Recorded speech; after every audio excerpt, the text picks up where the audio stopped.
Greetings, everyone. Hope all of you are having an absolutely fantastic day. Last week, Owlcat announced that the final DLC for Pathfinder Wrath of the Righteous will be released on June 13th and includes several new archetypes. They released information for half of them yesterday, and I want to review it with all of you because the possibilities look fantastic. Let's dive right in with by far one of the most requested archetypes, Drunken Master, which of course is under Monk. This subclass will let you use regenerated key points by drinking alcohol, and the higher your level, the more points you'll get back. Later in the game, you'll be able to produce alcohol, and this will enhance your abilities even further.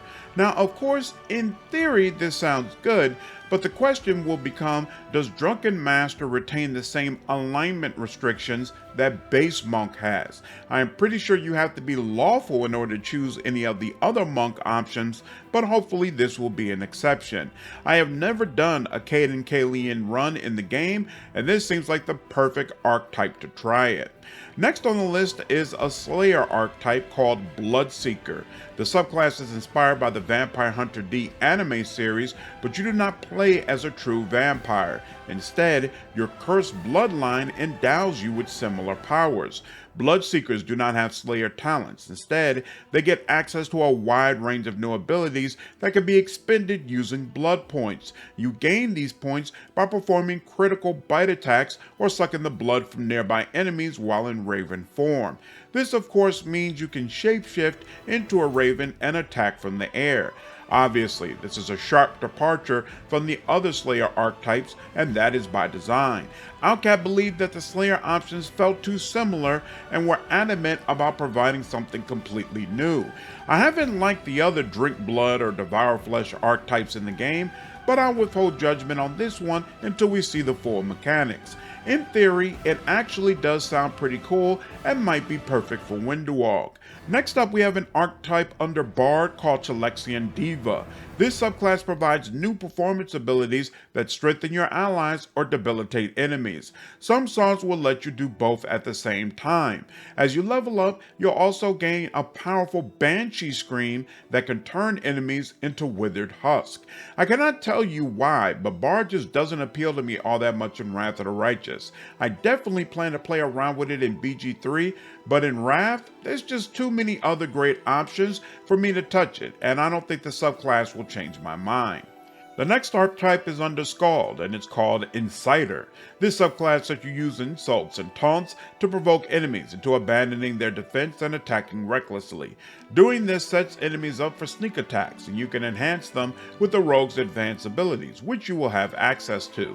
At higher levels, you'll be able to channel these abilities using your inspired rage. This does sound fun, but of course the question is, how much of Scald's incredible class mechanics do you lose in order to pick this up? Playing as someone who taunts enemies into turning their backs so you can stick a dagger in them definitely sounds like a fun time. Next is the archetype I am most excited for, but also the one we have the least information about, Titan Fighter. This is a subclass under Fighter, and it allows you to wield a two-handed weapon in one hand. This looks absolutely sick, and playing as a massive orc who slashes away with incredible weapons of destruction sounds amazing.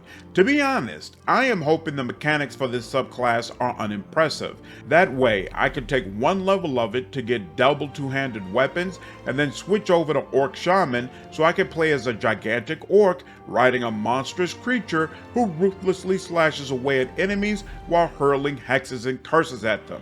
Sounds like an absolute blast. The next archetype is under Inquisitor, and it is called the Living Grimoire.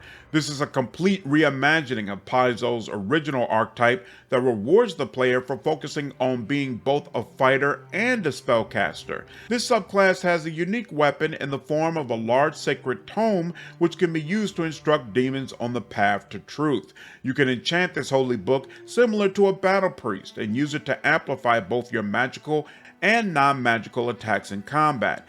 Owlcat says the archetype's final ability is so powerful it can kill almost any opponent instantly, which sounds pretty insane. While I love the top hat look of Inquisitor, none of the subclasses have appealed to me, so I am definitely looking forward to checking this out. That's all the information I have regarding the new archetypes, as Owlcat plans to release details on the remaining classes at a later date. Since I have you here, I think it's a good time to talk about another aspect of Dance of Masks that Owlcat has announced. Razmir will be one of the new characters in the DLC. I didn't think this was worth making a separate video, but his inclusion brings up some very interesting questions. Quick recap for those who are unaware: Razmir is a self-proclaimed living deity and is in fact known as the Living God. In reality, he's only human, but he is a level 19 wizard, so Razmir is insanely powerful. He has a love of masks and demands that his followers all wear identical masks when interacting with non-believers. The golem covered in masks is most likely his creation. Alright, so why is his inclusion interesting? Well, one of the noteworthy portions of Razmir's lore is that he is beholden to Tar-Baphon, also known as the Whispering Tyrant. Razmir has been forced to tithe thousands of corpses to the Lich King in exchange for him not burning the city of Razmirin to the ground. This is significant because Tar-Baphon is a central character in the Tyrant's Grasp adventure path. That adventure starts with him murdering a group of adventurers while he escapes prison, and then follows those heroes as they fight back to the land of the living and a final confrontation with him. In other words, Razmir's inclusion in Dance of Masks could be a precursor to Tyrant's Grasp being Owlcat's next Pathfinder game. It wasn't on the list of my preferred adventure paths for Owlcat to do, but I definitely wouldn't mind playing through it. Of course, I could just be grasping at straws, but it's fun to speculate, right? Definitely looking forward to getting my hands on the DLC soon. Hope all of you enjoyed this video. Take care!